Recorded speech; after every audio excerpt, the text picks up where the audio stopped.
Halo, apa kabar? Kembali berjumpa dengan kami, saya Sunare, bersama dengan Bung Rocky Gerung. Bung Rocky banyak yang bingung bingung, sebel, marah bahkan gitu ya, ketika Presiden Prabowo kemarin memberi bintang kehormatan lebih dari 100 nama. Banyak sekali nama-nama yang membuat kening berkerut. Apa dasarnya pemberian bintang kehormatan dari negara ini kepada mereka, terutama ini dari sisi kelayakan dan khusus untuk anggota kabinet banyak yang selama ini kan dikenal sebagai figur yang kontroversial dan kebijakan juga dibatalkan oleh Presiden Prabowo. Justru mereka ini malah mendapat bintang kehormatan. Jadi kalau kemudian mereka ini mendapat rapor buruk, ya apa mungkin Presiden Prabowo kemudian melakukan reshuffle? Namanya sudah diberi bintang kehormatan, katanya sudah beyond on call on duty, tapi kok malah di reshuffle? Betul, Saudara Herso. Dalam politik yang abu-abu itu selalu minta ditafsirkan. Tapi kalau dia hitam putih, ya udah, tidak diperlukan lagi tafsir. Itulah kelihatannya yang digelisahkan publik hari ini, 2 hari ini, atau akan seterusnya.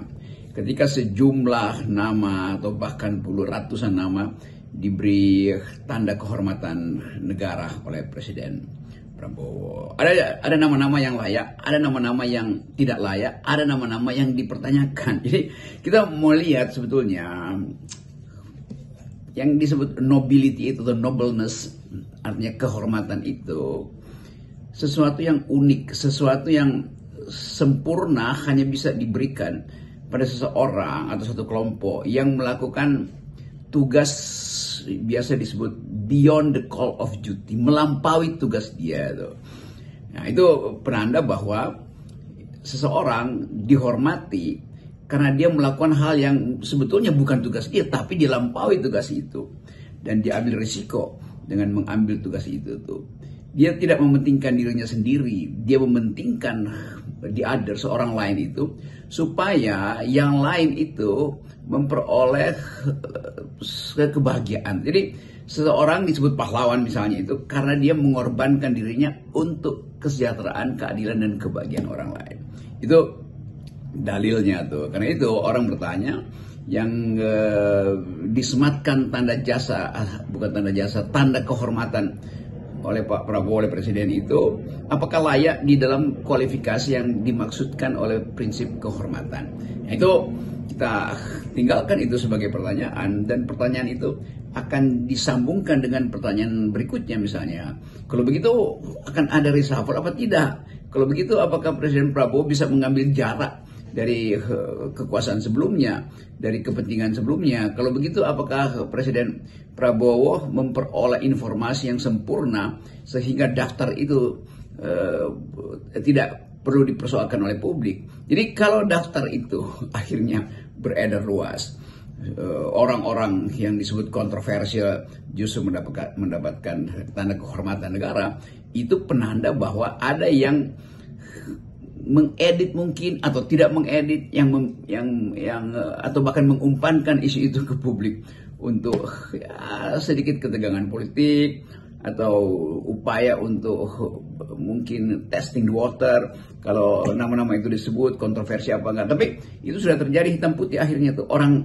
langsung melihat yang ini layak, yang ini tidak layak, dan hak rakyat untuk menilai apakah kehormatan yang diberikan oleh Presiden Prabowo itu teruji secara etis atau suatu waktu nanti akan ada masalah. Yang juga menjadi paradok itu kan, dan serta kontroversial karena pada saat istana bagi-bagi atau obral bintang kehormatan itu ribuan bahkan ratusan ribu rakyat berkumpul di DPR mempersoalkan naiknya tunjangan anggota DPR yang sangat tinggi.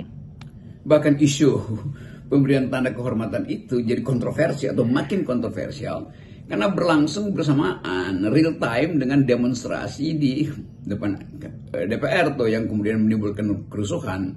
Lepas dari siapa penggerak demonstrasi, lepas dari apa ide demonstrasi itu ditujukan pada siapa, tetapi dua event itu akan jadi catatan di dalam memori publik bahwa ada pemberian kehormatan di istana, tetapi kehormatan yang seharusnya menjadi milik rakyat, yang daya belinya turun, milik buruh yang kepastian hak hak normatifnya dipertanyakan, itu tidak diperoleh tuh. Bahkan dikontraskan bahwa rakyat bergerombol depan DPR menuntut kehormatan rakyat, sementara presiden membagi-bagi tanda kehormatan pada mereka yang masih dipertanyakan jasanya itu atau prestasinya tuh. Jadi kelihatannya kita masuk di dalam satu keadaan yang tadi saya sebut membingungkan, kan itu perlu interpretasi itu. Tetapi yang tidak lagi diperlukan interpretasi adalah bahwa mereka yang didaftar oleh publik sebagai tidak layak justru dilayakkan untuk memperoleh kehormatan dari negara tuh. Nah, kita tahu bahwa hari-hari ini ada semacam kecemasan apakah isu-isu yang justru menjadi pusat perhatian rakyat itu akan dilanjutkan. Isu pemaksulan Gibran misalnya, isu ijazah palsu Jokowi, kan semua itu yang menjadi center of interest dari publik. Jadi kepentingan publik adalah bertanya pada elite, kalian mau nggak nerusin isu yang sebetulnya ada di dalam alam pikiran mak-mak, ada di dalam kemarahan BEM, ada di dalam kegelisahan masyarakat sipil, yaitu isu Fufufafa dan isu ijazah UGM. Jadi pasti dua isu ini akan menetap tuh setelah orang mungkin selesai dengan ya udahlah, kalau dikasih tanda kehormatan tinggal kita lihat apakah dia cukup terhormat untuk memperoleh tanda kehormatan. Tetapi isu yang mengganjal kegelisahan publik adalah tetap dua soal itu, Fufufafa dan ijazah Pak Jokowi. Jadi mungkin 2 hari ini balik lagi ke isu itu, lalu dicari lagi isu yang lain untuk menutupi dua isu ini. Tidak mungkin, karena isu Fufufafa dan isu Jokowi ini sudah jadi bukan sekedar kenikmatan jurnalisme, tetapi jadi semacam pertaruhan di ujung tuh. Ini dimaksudkan apa enggak, ijazahnya palsu apa enggak. Jadi publik ada di dalam pusat, menjadikan itu sebagai pusat perhatian sehari-hari, percakapan di seluruh sudut kota. Jadi bagaimana kita memposisikan mereka yang mendapat bintang kehormatan itu, tetapi publik justru mempertanyakan atas dasar apa mereka diberi bintang kehormatan, dan apakah dengan bintang itu mereka layak dihormati. Saya kira itu yang paling penting. Ya, kalau kita belajar sejarah peradaban tentang siapa pahlawan, siapa pengkhianat, kita belajar bahwa lebih baik mengingat-ingat para pengkhianat daripada memuji-muji para pahlawan. Pahlawan sudah selesai tugasnya, dia tidak memerlukan pujian. Tapi para pengkhianat masih menunggu pengadilan sejarah tuh. Jadi saya anggap aja bahwa kita akhirnya harus bedakan antara kehormatan dan penghormatan. Nah, itu kira-kira poinnya. Kehormatan bisa diperoleh, kehormatan bisa merupakan hadiah atau bahkan bisa dibeli, tapi penghormatan itu adalah kejujuran dari hati nurani rakyat. Seseorang pakai tanda kehormatan, tapi rakyat tidak memberi penghormatan. Jadi seorang jenderal misalnya, dia tentu punya banyak tanda kehormatan, tetapi seorang prajurit yang secara mengambil risiko melampaui tugasnya justru memperoleh penghormatan dari rakyat tuh.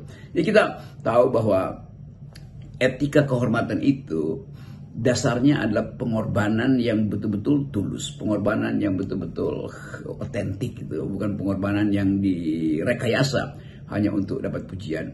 Dan sekali lagi, mereka yang berasal dari pengalaman penderitaan rakyat mengerti siapa yang punya kehormatan dan siapa yang layak dihormati. Itu pembedanya itu. Nah, di dalam soal-soal yang hari-hari ini dipersoalkan publik, bahwa si ini dapat, si itu nggak dapat, si ini yang seharusnya dapat, si itu yang masuk akal kalau rakyat mulai gelisah bahwa konsep bernegara kita apa sebetulnya, etika dasar untuk mengajukan nama itu, sehingga Presiden Republik ini harus menandatangani surat tanda kehormatan itu datang dari siapa? Apakah itu usulan rakyat atau utusan diutus untuk menguji rakyat? Anda terima nggak nama ini diberikan tuh? Anda terima nggak kalau nama ini tidak diberikan tuh?